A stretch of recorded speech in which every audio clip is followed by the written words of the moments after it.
लेकिन आप ये जो मैसेज डाल रहे हो ना कि बीजेपी के कार्यकाल में ना तो जवान सेफ है ना ये है। सर मेरी पोस्टिंग 2006 में J&K में थी, कुपवाड़ा में।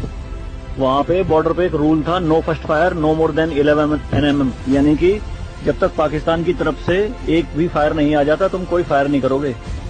नो मोर देन 11 mm मतलब वो हमारे ऊपर RPG चलाएं, मोटरार चलाएं, कुछ भी चलाएं, हम 11 mm से ऊपर का राउंड नहीं चला सकते थे वहाँ पे।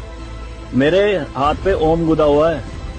इस ओम के गुदे होने की वजह से मुझे हाथ में रुमाल बांध के ड्यूटी करनी पड़ती थी वहाँ पे।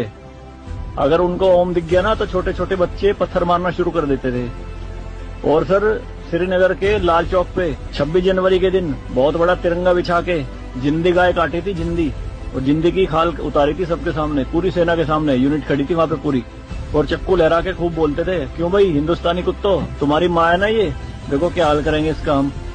भाई कुछ नहीं उखाड़ सकते थे उनका। क्यों? क्योंकि सेंट्रल में गवर्नमेंट गंडवी थी, नपुंसक गवर्नमेंट थी।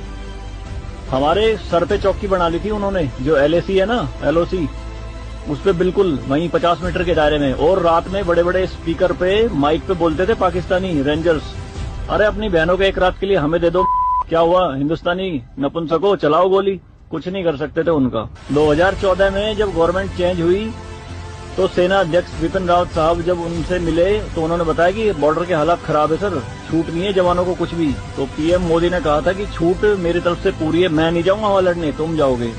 आज की डेट में आप मुझे एक भी चौकी बता दो अगर वहां ढूंढने से मिल जाए। दूरबीन लगा के देखनी पड़ती है पहाड़ों में, वो भी बंकरों में है अंदर, सारी लगा दी उन्होंने तोप उड़ा के। शांति काल में आप 155 mm की बोफोर्स टाइप की तोप नहीं चला सकते, यूएनओ का रूल है। लेकिन 2014 में ये बोफोर्स भी चली J&K में पाकिस्तान की तरफ चौकी उड़ाने के लिए। तो सर ये मत कहिए कि बीजेपी के कार्यकाल में जवान मर रहे हैं, ये हो रहा है। सर सेना के जो हाथ खुले हैं ना वो बीजेपी के कार्यकाल में खुले हैं। मैं इसका जीता जागता प्रत्यक्ष आपके सामने बैठा